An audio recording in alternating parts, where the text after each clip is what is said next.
Queensland women's representative number 22 is Tahnee Norris. It's fair to say Tahnee Norris is a legend of the game. Tahnee has the honour of being the most capped Australian women's player, having played 32 test matches and representing at 4 World Cups, winning in 2013. Tahnee started her senior women's career at South Sydney before going on to play 13 games for Queensland. Tahnee is the current coach of the Queensland women's State of Origin side. Well, Tahnee Norris, thanks very much for your time.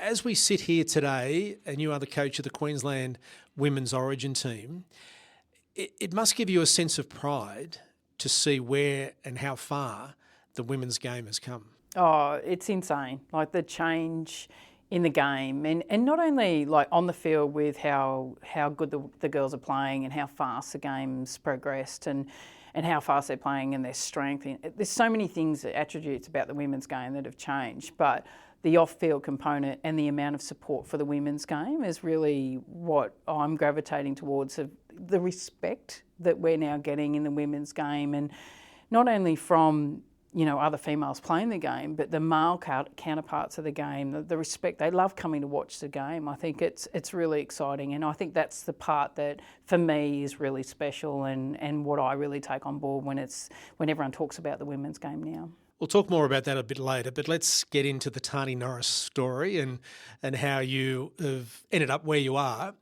Grew up in cold regional New South Wales as a girl in an era, like a lot of your contemporaries, where the opportunity to play rugby league just wasn't there. Yeah, exactly right. I grew up in Orange in New South Wales, born and bred there, and went to school there and then did university at Bathurst as well. And we weren't allowed to play rugby league. That was just an absolute no-no. It was frowned upon. There was no opportunities to play rugby league. And my younger brother played, and all I wanted to do was play rugby league. So it was out in the backyard playing with my two brothers. But I had to grow up playing netball, and I absolutely loved the game of netball. But it was something, when I was actually offered to go and play a game of rugby league, I absolutely jumped at it. I couldn't wait. And, to play my first game ever of rugby league with the South Sydney Rabbitohs, I absolutely loved it. And as soon as I did that, netball was done for me, and I knew that was my sport that I wanted to play.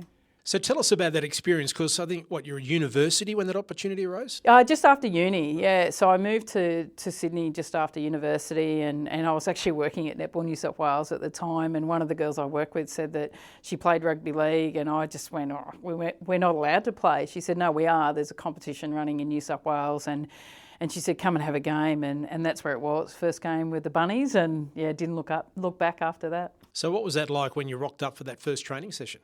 Yeah, I was a bit shell-shocked, actually. I didn't know what to expect, and it was insane. I just loved it. Like, as soon as I started training, and I love the mateship, but not only that, I love the contact side of the game as well. I love the fact that we could sit there and tackle everyone and run really hard at people. And it was just, I knew it was the game for me. I was lucky enough to get coached by Jason Tassel at that time, and fantastic bloke. And, I absolutely loved it. It was something I knew I wanted to do. And did you know what position you wanted to play or what you were best suited to, or did you have higher aspirations than where you ended up? I started off in the centres, actually. Okay. I wasn't that fast, so I'm not sure why I was in the centre to start off with. But, slowly moved into the middle of the field and, went from back row into the lock position. And that's where I played the majority of my time, in lock. And I think defensively, I love tackling. It was one of my things. And I just, super aggressive player on the field. I think anyone will tell you that. Was how competitive I was. So, I think the lock position was definitely for me. And what was the game like then?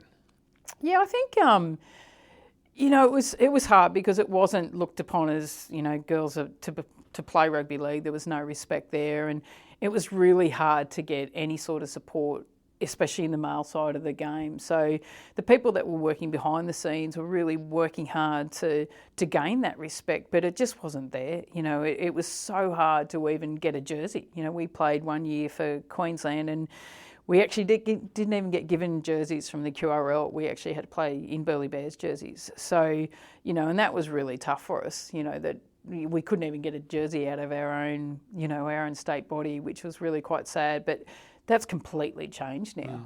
The fact that the support from the game is coming from the administration side of the game is massive for us, and you can only see the change that's not only happening with now 3 games of Origin, but the amount of media and respect that we're getting off the field is just gone, twofold. So when you started, was there difficulty in getting players, or were you surprised at the number of girls that were putting their hand up and saying, I want to play? Yeah, it was actually surprising. There were girls coming out of woodworks everywhere, and I think because they didn't know that there was a competition, it was like me, I didn't realise there was a competition happening, and then when I was told, it was like, oh my God, yeah, definitely, that's what I want to do. So, so there was girls coming out of the woodworks, but again, it was a traditional thing. Girls weren't seen as rugby league players. So, it was actually trying to get them to believe that they could actually play the game. They were allowed to play the game. And then, again, we'll go back to the administration side of it, supporting the girls, because we went away, everything had to be paid for. We paid for everything. So I remember the first World Cup I played in, and girls were paying $10,000 to get over there and had to give up their jobs to actually go on a World Cup tour. And then to see the men out playing at the same time, and they were, I can't even remember how much they were getting a week as an allowance, and we were over there struggling, living in a university, raining every day, sharing one shower, and only one set of training kit to wash every night. So, yeah, it was a real contrast, but I think, you see to what it's compared to now, it's insane, the change that we've seen. So with that in mind, with the difficulties, the struggles, the amount of money that the women had to pay, how did the game survive? What was the key for the women's game to get through that to be where it is today? Because it would have been very easy to just say, oh, this is too hard, too expensive, we can't keep doing it. Oh, there were some amazing volunteers that were putting their hand up and knocking on doors and consistently working really hard behind the scenes to make our game known in the men's space. The Annie Banks of the world that sat as an administrator for our Queensland side for so many years, and the work she did behind the scenes just to get the support from the QRL.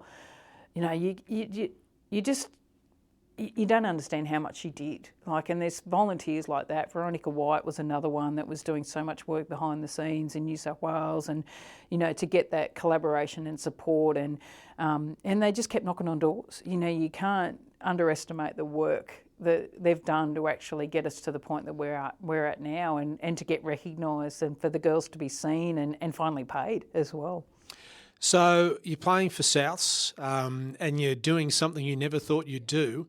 When did the realisation or the opportunity, or how did it come about that the representative game became part of the women's calendar? Yeah, I honestly didn't know that, you could go and play for your state and play for Australia, and got asked to play in a Nationals Championships, and I remember it distinctly. It was in 1998 at Burleigh Bears. So it was a Nationals on the Gold Coast, and they now hold the Nationals, they hold the Nationals still. So it was a bizarre feeling to go back there. But first Nationals in 1998, and from that they picked a Jillaroos team, and I was lucky enough to get picked at that Nationals in the Jillaroos for the first time. And we had a trip over to Fiji, and again we had to pay for absolutely everything, but absolutely loved it. It was such I just knew that that's what I wanted to do, and I made it. It was my little token in my head that I wanted to make every single Jillaroo side that I possibly could. So I just loved being around it, and I love touring with the Jillaroos, and I love playing in representative sides, and I just knew that was for me. Well, 32 times you did it the most, and it would have been easy, I suppose, for yourself and others to, as I mentioned before, say, look, I can't afford this, I can't keep doing this.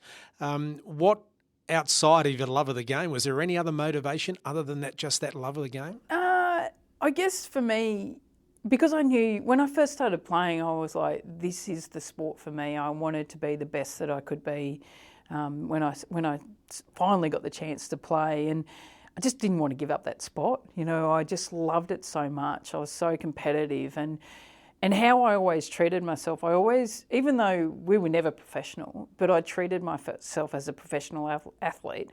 I just had to work for it in the background and had a full-time job. But then everything else was like, I just wanted to be the best footballer I could be, and that's how I saw it. You know, I just wanted to play. I love being around it.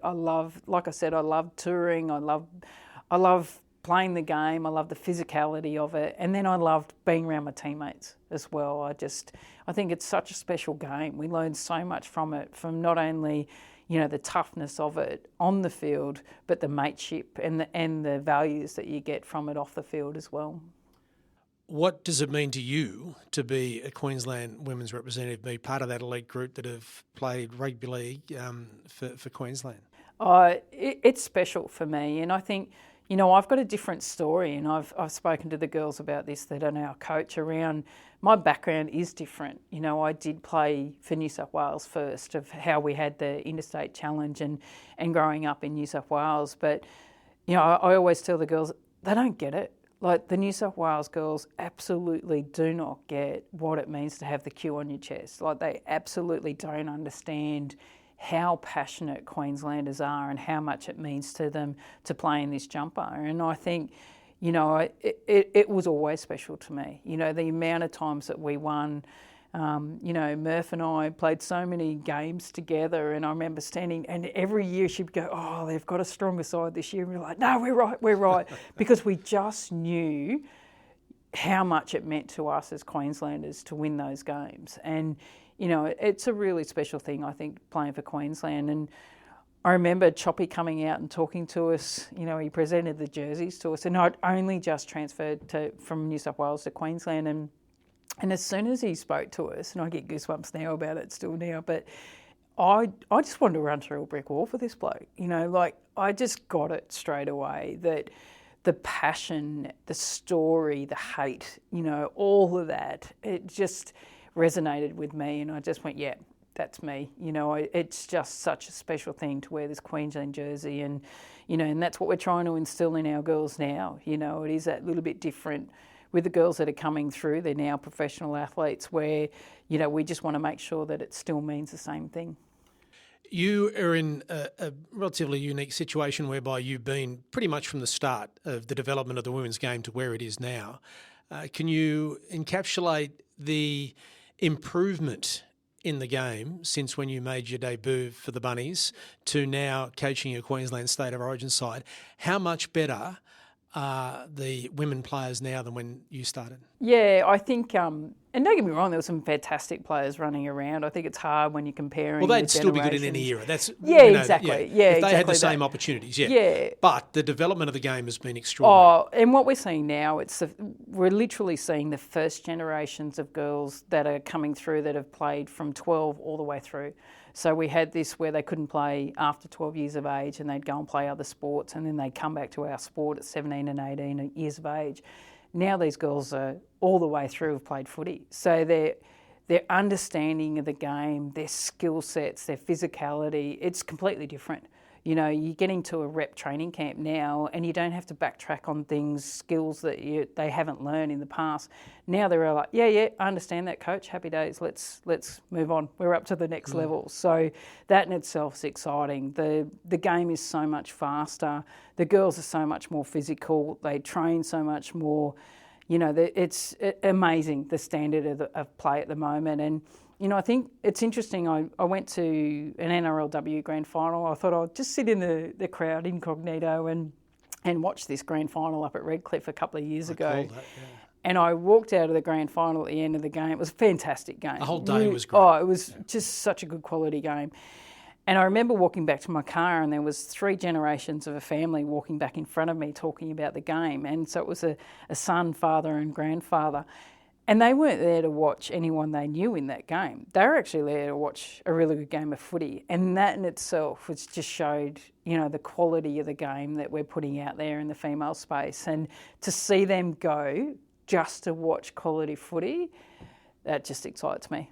What's the next step then? What's the next level in the development of the game, do you think? Yeah, I think we're working really hard in Queensland with our pathways, and I think we've just started our under-17s competition in the female space, and to be able to expand the 17s and get that growth and amount of games that they play as well is really important to get their skills right and to be able to go back-to-back football, because we're only just seeing the NRLW increasing the number of games that they play and the season's getting longer. And if we want these girls to be full-time athletes, a full season, then we need to make sure that our under-17s and our under-19s pathways are playing a number of games so they can handle it as well. So I think that's the next thing, is to grow our 17s and 19s competition, hopefully see a 17 State of Origin come back in as well for both the men and the women. So I think that's something we want to work really hard towards. And and I think we've got that right with our Queensland 19s as well. So it's just that underage, and getting them prepared to play that next level of footy. Is there any time, Tahnee, you sit back and think, I wish I was starting now? Oh, so, yeah, all the time. Look, I think, I love my time in the game as a player. It's, there was so many memories that I've got from it, but yeah, wow, like what they've got now coming through, to see they're so close to becoming full-time athletes, and, to say I'm a professional footballer, yeah, wow. But, I find myself really lucky to be in the position I am now, because I'm now a full-time coach of the Women's Origin team, and that in itself is extremely special for me. When do you believe, or when do you dream that a woman, whether it be yourself or anyone else involved in the game, becomes part of an NRL coaching setup? Yeah, look, I think it's not very far off, and it's funny, I have been asked it a few times around coaching in the male space, and it's not that I'd ever say no to it. It's just that I've always coached in the female space. So I think, for me to do the apprenticeship through, whether it's the Mal Meninga Cup through Queensland and then the Host Plus, and then working your way into that system as well, because it's more about understanding your players that are coming through. And, if you were to ask me any 17 or 19-year-old, or even the Origin space of the girls that are playing the game, I could tell you exactly who they were and what positions they play in, their strengths and weaknesses, those sorts of things. It's about learning that in the men's space, I think, is really important, and then having the opportunity and the respect in the men's game for someone to give you a chance. And I think that word respect is a key one. And that respect, as you mentioned at the start of our chat, is growing daily. I think that people that get the opportunity, not just on television, but if you get to actually go to a game and sit there and watch it and see how physical the game is and how much the girls have learnt the game, because the point you made before about girls not being able to play after the age of 12, that critical development phase was gone. It's now there. And in 5 to 10 years' time, who knows where the game could be? Oh, yeah. And I go back to, the chat about the WBBL, the women's cricket, and how well they did to develop the game and to the standard that it is now. Like, if you watch them, their skills are amazing. And I think we are so close to that in our women's game here. So, yeah, I can't wait to see what's going to happen in 5 years' time. Tahnee Norris, thanks for your time and good luck. Thank you.